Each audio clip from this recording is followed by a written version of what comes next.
So this is my first kick at the can at taking my voice to the airways. So I apologize if this sounds or looks a little amateur. I'm doing my best, and so bear with me. But I've had enough. I'm fed up. I'll no longer be silent. I have a message, and it begins here. I'm just an average Canadian, and I usually fight for our environment. I usually fight our local governments and some of the decisions that they make. I'm an arborist. I'm a soil biologist, I'm a dad, I'm a husband. I work hard, I pay my taxes, and like so many others, I try to live a good life and do the right by the world. For most of my life, I didn't know the truth about what happened right here in my own country, Canada. I didn't know that what Canada was doing to people right here in Canada. During my lifetime, I didn't know what residential schools really were. I didn't know that our own government had stolen Indigenous children from their families, stripped away their language and culture, and locked them into institutions of abuse for over a century. I didn't know that the Canadian government tried to beat a culture out of a population of people. It was explained to me as beating the savage out of them. But now I do know. And now, once you know, you can't look away. And this time, I see it happening again. But not here in Canada, but in Gaza. And this time, no one can say they didn't know. We're watching a genocide unfold in real time, on our phones, in the media, on every screen. We see bombs. We see the starvation. We see the hospitals destroyed, the refugee camps flattened, and the children pulled from the rubble. We're watching the erasure of a people for land, for profit, and for control. This is not about religion. This is not about self-defense anymore. This is about domination. It's about greed, and it's about power. And we didn't get here by accident. The state of Israel, like so much else in the modern Middle East, is a product of Western colonialism. After World War I and World War II, powerful Western nations drew new borders, displaced entire populations, and created instability in the name of order. And while we were told to fear Iran, Syria, and Hezbollah, Western governments never asked the deeper question. Why is this region so unstable in the first place? It's because Western governments have interfered in the Middle East for over a century. They've installed puppet regimes, they've armed dictators, they've propped up authoritarian governments and that served our interests in the West, not the interests of the people who live there.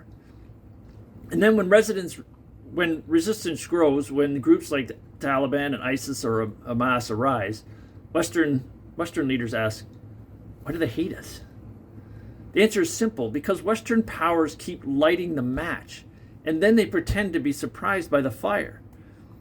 Every time Western governments ignore the long history of invasion, occupation, betrayal, and exploitation, they become complicit in the violence that follows. And this isn't new.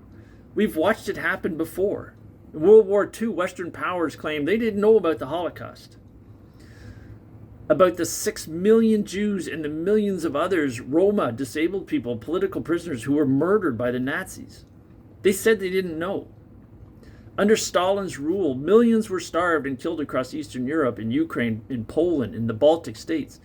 Nearly 20 million people were wiped out to make room for new political order. They said they didn't know. In Rwanda in 1994, the world watched and did nothing, while 800,000 people were slaughtered in just 100 days. The United Nations pulled their troops out. The powerful nations turned away, and when it was over, Western governments said again, never again. But now here they are, watching, knowing, and doing far too little to stop it. And yet our government, our Canadian government, led now by Prime Minister Mark Carney, has remained largely silent. Why? Why is it so hard for our leaders to condemn what Israel is doing? We are not talking about Judaism. We are not talking about the Jewish people. We are talking about a government, a military, that is committing mass violence against civilian populations. And they're doing it outside their borders. Gaza and the West Bank are not part of Israel. They are Palestinian territories occupied by force and occupied since 1968. They are blockaded by land, by sea, and by air. Every airstrike, every sniper shot, every food blockade, all of it is happening on land that Israel does not own or should not be in control of. Israel is not defending itself anymore. Israel is the invader. Palestinians are the ones being bombed, the ones that are being starved. They are the ones denied medical care, water, and the right to live free lives. Let's call it what it is. Israel is the aggressor. Gaza is under siege. This is a violation of international law. Targeting civilians, using starvation as a weapon, destroying hospitals. These are war crimes under the Geneva Convention. The man leading it, Benjamin Netanyahu, has done this before. Let's not forget, in September 2002, Netanyahu stood before the U.S. Congress and insisted, beyond a shadow of a doubt, that Iraq had weapons of mass destruction. He helped sell the lie that launched a war. In 2002, the U.S. knew that Iraq did not have weapons of mass destruction. Yet they went to war 6 months later after Netanyahu presented to the U.S. Congress. Thousands of UN troops died. Millions of Iraqis were killed, displaced, or maimed. There were no weapons, no nukes, no chemical warheads, as they knew beforehand. It was a lie, and now Netanyahu is doing it again. He says Iran has secret nukes. He wants war, and he expects the world to follow. But while he accuses others, it's Israel that holds the unregulated nuclear weapons, hidden from international inspectors outside the UN's nuclear non-proliferation treaty. So I ask why? Why are Western governments listening to Netanyahu again? Why are they preparing for another war based on another lie from the same man who helped justify the Iraq war? If they don't stop him now, they will follow him into another catastrophe. And while they focus on bombs and borders, there's another truth they're ignoring: the environment. This is my bailiwick. War poisons everything. It burns forests, it contaminates aquifers, it destroys soils. It floods the land with toxic waste, heavy metals, and chemical residues. Gaza's farmlands are ruined. The water is polluted, the air is toxic, and the health impacts, cancer, birth defects, respiratory illness will stretch across generations. This is what intergenerational trauma looks like. You cannot claim to care about climate change or biodiversity while you ignore what's happening in Gaza. War is an environmental crime, and we cannot heal the earth while we bomb the people who live in it. So today I'm calling on our government, as so many are, that Prime Minister Mark Carney demand a full, immediate ceasefire, condemn the targeting of civilians, open the borders for humanitarian aid now, oppose any war with Iran, Syria, or Lebanon, demand that Israel disarm its nuclear arsenal, and stand not with the powerful, but with the people. Our Canadian government needs to stand with the average Canadian and the average person around this world.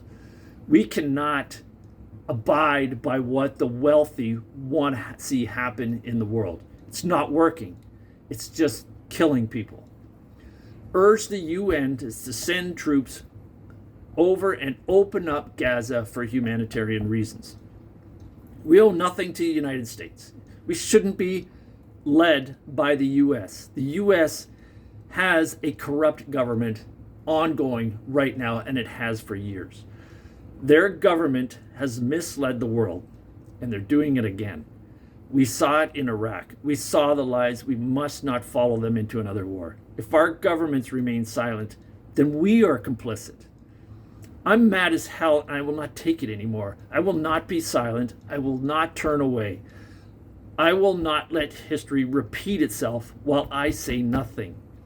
Let's stop the genocide. Let's protect the planet. Let's reject the lies. And let's finally choose peace before it's too late. We need to get on board with protecting the Palestinians right now. They're starving. They're dying. And there's a lot of countries that are supporting this. Great Britain is supporting this. They are actually arresting peaceful protesters from the streets who are against this genocide that's happening in Gaza.